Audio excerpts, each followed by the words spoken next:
Finally lecture 7 के अंदर हम लोग जो इक्वेशंस ऑफ मोशंस हमने लेक्चर 6 में पढ़ी थी उनको अप्लाई करने जा रहे हैं इस फिजिक्स की सीरीज के अंदर, जिसके अंदर हम लोग फॉलो कर रहे थे नेशनल करिकुलम ऑफ पाकिस्तान 2022-23 को, जो कि अब आप जानते हैं कि तमाम पाकिस्तानी बोर्ड्स के अंदर ये नाफिज है।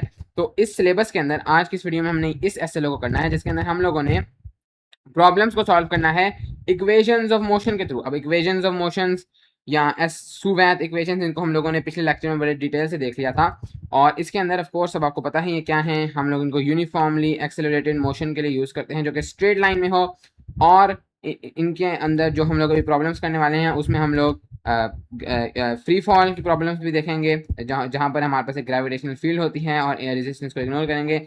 इसके अलावा हम लोग ऐसी सिचुएशंस भी देखेंगे जहां पर हम लोगों ने इनको वर्टिकल और हॉरिजॉन्टल कंपोनेंट्स में डिवाइड करना होगा 2D मोशन के लिए। हम लोग वेक्टर से जानते हैं कि वर्टिकल और हॉरिजॉन्टल कंपोनेंट्स क्या होते हैं, इसके ऊपर भी हम बात करेंगे। तो इसके लिए आज की इस वीडियो में हम लोग सिंपली 3 प्रॉब्लम्स को सॉल्व करने वाले हैं। इन 3 प्रॉब्लम्स को मैंने इस तरह से डिजाइन किया है कि नंबर 1 हम लोग ये देख पाएंगे कि इक्वेशंस ऑफ मोशन को हम लोग कैसे यूज करते हैं, और आपने अगर इक्वेशंस ऑफ मोशन की मेरी वीडियो नहीं देखी तो मैं रेकमेंड करूंगा कि आप लाजमी वो वीडियो देख लें, क्योंकि जो मेन कॉन्सेप्ट है वो आपको उस वीडियो से आएगा। तो हम 3 प्रॉब्लम्स करेंगे, जिसके अंदर पहली प्रॉब्लम ये होने वाली है।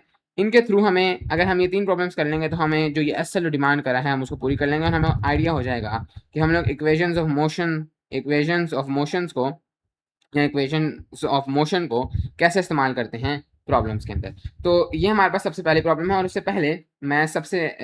पहले मैं यहाँ पर तीनों जो हमारी इक्वेशंस ऑफ मोशंस थी उनको लिख लूँगा। तो आपको याद है कि हमारे पास वो इक्वेशंस ऑफ मोशंस क्या थी।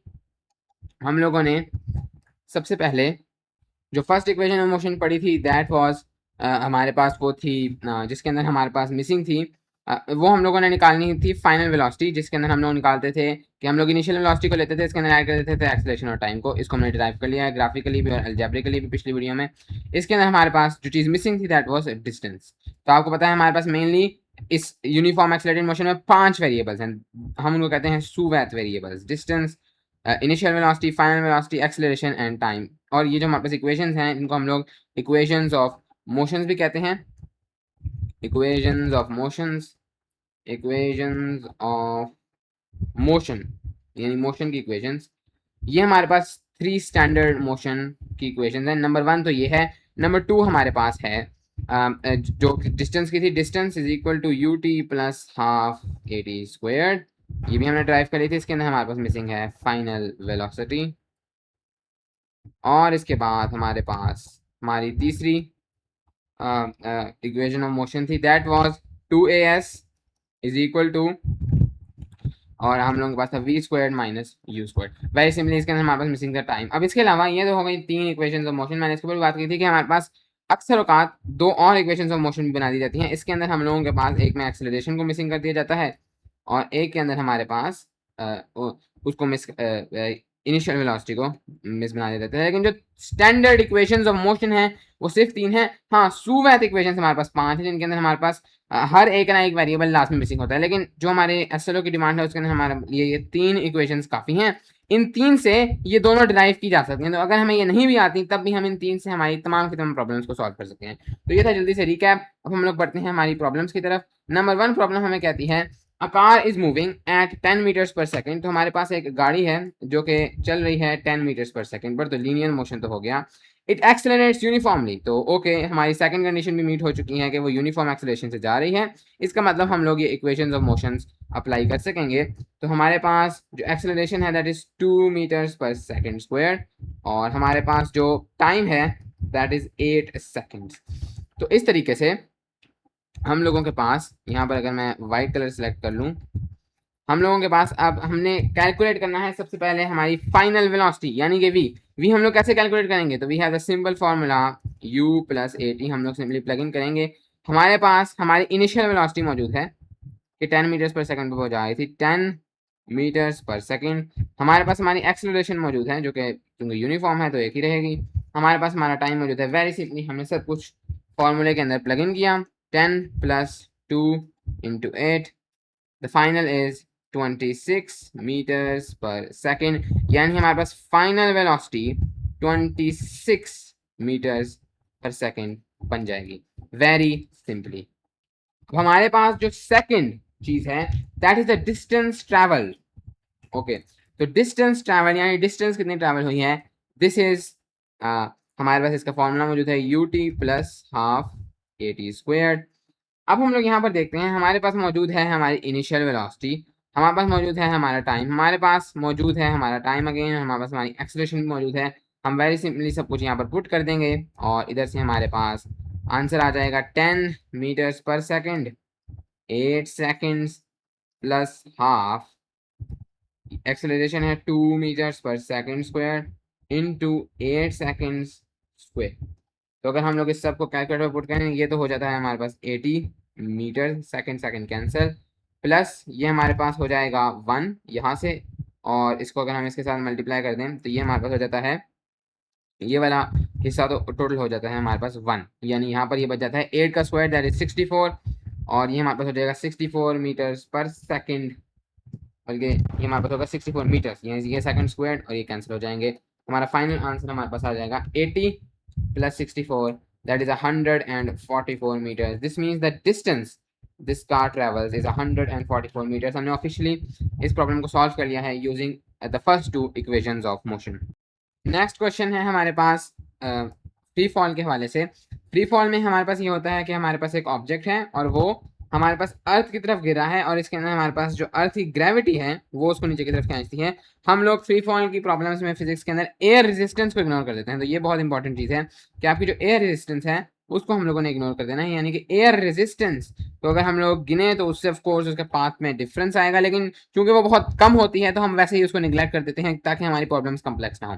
तो एयर रेजिस्टेंस को इग्नोर करते हुए हमारे पास इसको ग्रेविटी नीचे खींचेगी, और ग्रेविटी की वजह से जो एक्सेलरेशन होती है वो हमारे पास होती है 9.8 मीटर्स पर सेकंड स्क्वायर। ये हम लोग मैट्रिक में पढ़ चुके हैं, और हमें ये भी पता है कि ये अर्थ के करीब यूनिफॉर्म रहती है, तो हमारी फर्स्ट कंडीशन मीट हो गई, यूनिफॉर्मली एक्सेलरेटेड। और सेकंड कंडीशन, हमारे पास इधर हम लोग एक स्टोन को ड्रॉप करे हैं क्लिफ से, तो जब ड्रॉप करते हैं तो ऑटोमेटिकली ग्रेविटी चूंकि वर्टिकल होती है तो ऑटोमेटिकली वो लीनियर मोशन होगा, और हमारे पास यूनिफॉर्मली एक्सेलरेटेड लीनियर मोशन है, तो हम लोग इक्वेशंस ऑफ मोशन अप्लाई कर सकते हैं। तो वो कहते हैं एक स्टोन है, उन्होंने उसको एक क्लिफ से ड्रॉप किया है। अब ड्रॉप करने का मतलब है कि उसकी इनिशियल वेलोसिटी 0 है, यानी उन्होंने उसको धक्का नहीं लगाया, बस छोड़ा है, तो उसकी इनिशियल वेलोसिटी यानी उन्होंने उसको रेस्ट से ड्रॉप किया है वो तो उसकी 0 है।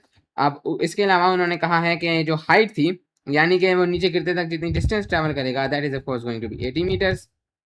इसके अलावा वो हमें ये भी कहते हैं कि हम एयर रेजिस्टेंस को इग्नोर करें, तो उसके बाद हम लोगों ने निकालना है, और हमें ये भी ऑटोमेटिकली पता है क्योंकि ये वेल नोन चीज़ है कि फ्री फॉल में एक्सेलरेशन इतनी होती है।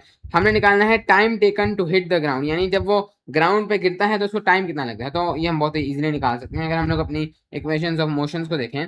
जो हमारी 3 इक्वेशंस ऑफ मोशंस हैं, तो हमारे पास मौजूद है हमारी डिस्टेंस, हमारे पास मौजूद है हमारी डिस्टेंस, हमारे पास हमारी इनिशियल वेलोसिटी भी है, हमारे पास हमारी एक्सेलरेशन भी है, और हमें सिर्फ और सिर्फ टाइम निकालना है। तो इस हवाले से हमारे पास जो सबसे बेस्ट इक्वेशन है बनती है वो सेकंड इक्वेशन ऑफ मोशन है, या सेकंड सुवैत इक्वेशन है, जिसको हम लोग इस्तेमाल करें तो डायरेक्टली हम लोग यहाँ से अपना टाइम निकाल लेंगे। तो हम लोग इधर से बड़े ही ज़्यादा इजीली अपना टाइम निकाल सकते हैं। हमारे पास इक्वेशन है कि हमारी जो डिस्टेंस है that is u t plus half a t squared. इस लिहाज से हमारे पास जो हमारी डिस्टेंस है that is 80 metres, initial velocity 0, तो ये ऑटोमेटिकली पूरा ऐसे 0 हो जाएगा, हाफ, और उसके बाद हमारी एक्सेलरेशन है 9.8, तो 9.8 का हम लोग हाफ कर लेते हैं, इसको भी कैंसिल कर देते हैं। ये हमारे पास हो जाता है 4.9 मीटर पर सेकंड स्क्वायर, और इसके बाद टाइम जो कि हमारे पास जो हमने निकालना है उसका हमारे पास स्क्वायर मौजूद है, तो ये हो जाएगा 80 metres divided by 4.9 metres per second square is equal to the time square. तो इस तरह से हमारे पास जो हमारे टाइम का स्क्वायर है दैट इज 80 डिवाइडेड बाय 4.9, जो कि तकरीबन हमारे पास आ जाता है 16.33, और ये हमारे पास कैंसिल होकर बन जाता है सेकेंड स्क्वायर।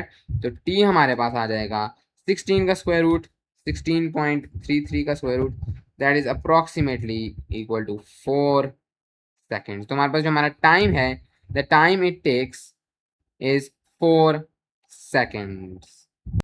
4 सेकेंड्स लगते हैं इसको आने में नीचे, 4 सेकेंड्स लगेंगे इस स्टोन को ग्राउंड को हिट करने में। सेकंड जो हमसे चीज़ पूछी जा रही है that is velocity just before impact, यानी इम्पैक्ट से बिल्कुल पीछे हमारे पास वेलोसिटी क्या है, यानी फाइनल वेलोसिटी हमारे पास क्या है। अब हमें फाइनल वेलोसिटी निकालनी है, तो we will use the first equation of motion that is that final velocity is u और प्लस 80 हमें हमारी इनिशियल वेलोसिटी पता है, हमें हमारी एक्सेलरेशन पता है, हमें हमारा टाइम भी पता है। तो हम लोग वेरी इजीली इसको कैलकुलेट कर सकते हैं। 9.8 मल्टीप्लाइड बाई 4, ये हमारे पास हो जाता है ऑलमोस्ट 39.2 मीटर्स। और अक्सर औकात जो हमारी एक्सेलरेशन है, एक्सेलरेशन ड्यू टू ग्रेविटी, जो कि हमारे पास जी जिसको हम कहते हैं, वो हम लोगों के पास फ्री फॉल के अंदर अक्सर औकात एवरेज करके 10 मीटर्स पर सेकंड स्क्वायर भी लिख दी जाती है, लेकिन इसकी जो ओरिजिनल वैल्यू है that is 9.8 metres per second square near earth surface. But आपको हो सकता है कहीं कहीं but 10 metres per second square भी लिखा हुआ मिले, क्योंकि बस इन दोनों में कोई इतना ज़्यादा फर्क मौजूद नहीं है। बट ये हमने अपनी सेकंड प्रॉब्लम भी सॉल्व कर लिया है। 2 प्रॉब्लम्स हमने कर ली हैं। अब इससे हमारा जो एसएलओ था, हमने उसके 2 इंपॉर्टेंट पार्ट को कवर कर लिया है। सबसे पहले हम लोग uniformly accelerated motion straight line में है, उसके अंदर इंक्लूडेड है वो मोशन जो कि यूनिफॉर्म ग्रेविटेशनल फील्ड में, यानी यूनिफॉर्म ग्रेविटेशनल एक्सेलरेशन है, एयर रेजिस्टेंस के बगैर ट्रैवल कर रहा है। हालांकि एयर रेजिस्टेंस मौजूद होती हैं, हम उसको इग्नोर कर रहे हैं, तो ये हमने पार्ट कर लिया। इसके अलावा हमने नॉर्मली भी अगर हमें इक्वेशन ऑफ मोशन से पाथ को प्रेडिक्ट करना है, टाइम को प्रेडिक्ट करना है, तो वो भी हमने करना सीख लिया है। और ये वाला जो काम था, ये वाला काम भी हमारा हो गया है। और इसके बाद हमारे पास जो फाइनल है that is vertical and horizontal components वाला। अब इसके अंदर हम लोग तीसरी हमारी प्रॉब्लम करेंगे। नेक्स्ट प्रॉब्लम आपके सामने है। हमारे पास एक जेट है जो कि हॉरिजॉन्टली फ्लाई कर रहा है। तो हमारे पास यहाँ पर एक जेट है जो कि हॉरिजॉन्टली, सिर्फ हॉरिजॉन्टली फ्लाई कर रहा है। इसकी जो वेलोसिटी है, आपको पता है वेक्टर के बारे में, वो 150 मीटर्स पर सेकंड है हॉरिजॉन्टल डायरेक्शन में। अब हमारे पास जो ऑल्टीट्यूड है, यानी इसकी यहाँ से लेकर यहाँ तक की जो वर्टिकल डिस्टेंस है वाई एक्सिस के अंदर, this is 490 metres per second, 490 metres. तो ये 490 मीटर्स होगा। तो यहाँ पर जाकर इसके अलावा हमारे पास ये एक सप्लाई पैकेज ड्रॉप करता है, यानी यहाँ से एक ड्रॉप होता है। ड्रॉप का क्या मतलब है कि इनिशियल वेलोसिटी जिसको दी गई है वो 0 है। अब यहाँ पर आपने बहुत ध्यान से इसको समझना है। ये इन्होंने एक सप्लाई पैकेज ड्रॉप किया है एक टीम को ऑन द ग्राउंड। तो मान लेते हैं वो टीम यहाँ पर मौजूद है और यहाँ से इन्होंने सप्लाई पैकेज फेंका है। तो इन्होंने स्टैंडर्ड टीम को वो सप्लाई पैकेज देना है। अब यहाँ पर इस सप्लाई पैकेज के साथ क्या होगा, ऑटोमेटिकली ये सप्लाई पैकेज नीचे डायरेक्ट नहीं जाएगा, बल्कि ये इस तरह जाकर यहाँ कहीं गिरेगा। इसका रीजन ये होगा कि इसके पास अपना एक इनर्शिया है। ये जब इधर आ रहा होगा ग्रेविटी तो इसको नीचे खींच रही है, लेकिन इसकी जो ओरिजिनल वेलोसिटी थी जो जब जहाज में था तो ये उसके साथ ही जा रहा था, तो उस इनर्शिया की वजह से ये इस तरफ जाता रहेगा और इवेंचुअली आकर नीचे गिर जाएगा, तो सीधा नहीं आएगा। तो यहाँ पर अगर हम लोग लिखने की कोशिश करें कि इस जहाज की हमारे पास जो इनिशियल वेलोसिटी है वो कितनी थी इस पैकेज की। इस पैकेज की अगर हम लोग इनिशियल वेलोसिटी निकालें, यानी कि u, तो u हमारे पास y एक्सिस में तो 0 है, 0 मीटर्स पर सेकंड है। ओके राइट, क्योंकि नीचे की तरफ तो उसको कोई धक्का नहीं दिया, बस छोड़ा गया है। लेकिन चूंकि जहाज पहले ही 150 मीटर्स पर सेकंड मूव कर रहा था हॉरिजॉन्टली, तो वो उस इनर्शिया की वजह से इसको एक एक्स एक्सिस में जरूर इनिशियल वेलोसिटी मिलेगी, that will be 150 metres per second. लेकिन अब आप सोच रहे होंगे, मैं इसको जैसे हमने वेक्टर्स के बारे में पिछले लेक्चर में पढ़ा था, मैं इसको तोड़ रहा ही क्यों हूँ, मुझे क्या जरूरत है इसको तोड़ने की। हम लोगों ने यहाँ पर निकालना क्या है, तो आप देखें हम लोगों ने निकालना है कि ये डिस्टेंस कितनी है इधर, कि कितना हॉरिजॉन्टली दूर जाता है, ये हम लोगों ने डिस्टेंस निकालनी है। अब मसला ये है कि ये डिस्टेंस हम लोग किस तरह से निकाल सकते हैं। अगर आप लोग देखें तो यहाँ पर अगर हम लोग अपना टाइम निकाल लें कि इसको यहाँ से यहाँ तक आने में कितना टाइम लगेगा, अगर हम लोग वो टाइम निकाल लेते हैं, फिर हम लोग ये डिस्टेंस आसानी से निकाल सकते हैं। क्योंकि हमें पता है कि ये इस तरफ एक इनिशियल वेलोसिटी से मूव कर रहा था, दिस वाज द वेलोसिटी। तो हमारे पास वेलोसिटी होगी और हमारे पास टाइम होगा, तो हमारे पास डिस्टेंस सिंपली हो जाएगी हमारी वेलोसिटी जो कि ux होगी, डिस्टेंस जो कि x में ये ट्रैवल करेगा ये वाली, ये हमारे पास इसको मल्टीप्लाई बाय टाइम कर देंगे। इस फॉर्मूले से हम लोग, जो कि नॉर्मल फॉर्मूला है, distance is equal to velocity multiply by time, इससे हम लोग ये वाली डिस्टेंस निकाल लेंगे। अगर हमें ओवरऑल टाइम पता चल जाए और हमें पता हो कि इस तरफ, क्योंकि ये वाली जगह जो है ये सिर्फ इस तरफ है, हमने इसको नहीं काउंट करना, सिर्फ इस तरफ वाली अगर हम वेलोसिटी लें तो उससे हम लोग ये वाली स्पेसिफिक डिस्टेंस निकाल लेंगे, क्योंकि हम उसी तरफ वेलोसिटी ले रहे हैं। अब मसला सिर्फ ये है कि हम लोग टाइम कैसे निकालें। अब टाइम हम यहाँ पर अगर अपनी इक्वेशंस ऑफ मोशन को देखें तो टाइम हम लोग निकाल सकते हैं अपनी सेकंड इक्वेशन ऑफ मोशन से, क्योंकि यहाँ पर हमें हमारी डिस्टेंस पता है, हमें हमारी इनिशियल वेलोसिटी पता है, हमें हमारी एक्सेलरेशन पता है जो कि 9.8 मीटर्स पर सेकंड स्क्वायर्ड होगी, क्योंकि ये फ्री फॉल ही है। और हमें यहाँ से हम लोग अपना टाइम निकाल सकते हैं। मसला सिर्फ ये है कि हमें जो डिस्टेंस पता है वो दूसरी डिस्टेंस है। अगर मैं यहाँ पर लिखूँ इस इक्वेशन को, this is s is equal to ut plus half at square. यहाँ पर ये जो हमें डिस्टेंस पता है, ये हमें ये वाली डिस्टेंस नहीं पता, जबकि हमें चाहिए तो ये डिस्टेंस जो पैकेज ने ट्रैवल की है। जाहिर है ये पैकेज यूनिफॉर्मली एक्सेलरेटेड है, लीनियर मोशन में है, तो ये तो उसकी डिस्टेंस है, लेकिन हमें सिर्फ ये वाली डिस्टेंस पता है। और हमारे पास कोई तरीका नहीं है इसको इधर से किसी तरह से ये वाली डिस्टेंस निकालने का। तो अब हमें क्या करना है कि हमें इस फॉर्मूले में ये वाली डिस्टेंस प्लग इन करनी है, लेकिन जाहिर है जब हम लोग ये वाली डिस्टेंस प्लग इन करेंगे तो हमें यहाँ पर और चीज़ें प्लग इन करनी होंगी। तो हमें एक्चुअली में एस वाई प्लग इन करना है, यानी इसका सिर्फ वाई कॉम्पोनेंट हमें प्लग इन करना है, क्योंकि हमें सिर्फ वही पता है। इस वजह से हमें इसकी जो इनिशियल वेलोसिटी थी उसका भी वाई कॉम्पोनेंट प्लग इन करना पड़ेगा, टाइम का तो कोई नहीं होता, और एक्सेलरेशन का भी हमें सिर्फ वाई कॉम्पोनेंट ही प्लग इन करना पड़ेगा। अगर मैं इस स्पेसिफिक ऑब्जेक्ट को देखूं तो जब ये ऑब्जेक्ट नीचे गिरा है तो इसकी जो एक्सेलरेशन है इन द वाई एक्सिस वो कितनी है, यानी नीचे की तरफ, वो ऑफ कोर्स जितनी जो ग्रेविटी है वो सिर्फ वाई एक्सिस में पुल करती है, तो ग्रेविटी की वजह से जो एक्सेलरेशन है सारी की सारी वो वाई एक्सिस में होगी 9.8 मीटर्स पर सेकंड स्क्वायर। लेकिन एक्स एक्सिस में कितनी एक्सेलरेशन है, यानी एक्स एक्सिस में कितना आगे बढ़ा है, तो कुछ नहीं, हाँ एयर रेजिस्टेंस की वजह से ये थोड़ा स्लो जरूर होगा एक्स एक्सिस में, वो डेसेलरेशन होगी, लेकिन वो भी नेगेटिव एक्सेलरेशन होगी, लेकिन हम यहाँ पर एयर रेजिस्टेंस को इग्नोर कर रहे हैं, तो इस वजह से हम लोग लिखते हैं एक्स एक्सिस में इसकी कोई एक्सेलरेशन मौजूद नहीं है, ये नीचे सिर्फ और सिर्फ ग्रेविटी की वजह से आ रहा है। अगर ग्रेविटी ना होती है तो ये सीधा चलता रहता, इसको एक्सेलरेट सिर्फ ग्रेविटी कर रही है नीचे की तरफ, तो ये हो जाएगा 0 मीटर्स पर सेकंड स्क्वायर। तो यहाँ पर हमें इसका वाई वाला पुट करना है हर चीज का, तो इधर से तब जाकर हम लोग अपना टाइम निकालेंगे, और टाइम एक्स का हो वाई का वो तो सेम ही होगा, टाइम तो बस इसको यहाँ से यहाँ आने में कितना टाइम लगा है वो इसका भी सेम है, इसका भी सेम है, तो वो हम लोग यहाँ से टाइम तो यूनिवर्सल होगा। तो यहाँ पर हम लोग निकाल लेते हैं इसको, ये हो जाएगा 490 मीटर्स इज इक्वल टू, अब हमने वेलोसिटी इसके पास इनिशियल थी 150 मीटर्स की, लेकिन हमें वाई एक्सिस में इनिशियल चाहिए कि निचली तरफ इसको इनिशियल वेलोसिटी कोई नहीं दी गई, इसको कोई धक्का नहीं दिया गया नीचे की तरफ, बस इसको जहाज की वजह से हॉरिजॉन्टली एक मिली हुई थी वेलोसिटी, तो यहाँ पर 0 मीटर्स पर सेकंड स्क्वायर आएगा, यानी ये वाला है तो कैंसिल, ये हो जाता है हाफ। और अभी के लिए मैं इसको 10 ले रहा हूँ फॉर ईज, ताकि हमें कैलकुलेशन में आसानी हो, हम लोग आम इक्वेशंस में ताकि आसानी से कैलकुलेट हो जाए हम 10 ही ले लेते हैं, वैसे 9.8 भी ले सकते हैं। तो यहाँ पर 10 2 तो मैं इजीली 5 लिख लूँगा, वैसे मुझे कैलकुलेशन करनी पड़ती, तो ये हो जाएगा 5 मीटर्स पर सेकंड स्क्वायर, क्योंकि 10 से भी ऑलमोस्ट सेम आंसर आता है 5 मीटर्स पर सेकंड स्क्वायर, और इसको हम लोग मल्टीप्लाई कर देना है टी स्क्वायर, तो यहाँ से हमारे पास जो टी स्क्वायर है that is 490 divided by 5, 98 second square, T is the square root of 98 that is 7 square root of 2 seconds. इतना हमारे पास टाइम लगेगा इसको इस जो भी ये पत्थर है इसको हमारे पास ऊपर से नीचे आने में, यानी दिस इज अप्रोक्सीमेटली 9.8 सेकेंड्स। ये आ चुका है हमारे पास हमारा टाइम। अब इसके बाद हमें एक्चुअली में जो ओरिजिनल चीज़ निकालनी थी, ये वाली डिस्टेंस हमें निकालनी थी, जो कि अब हम लोग डायरेक्टली फॉर्मूले से निकाल लेंगे।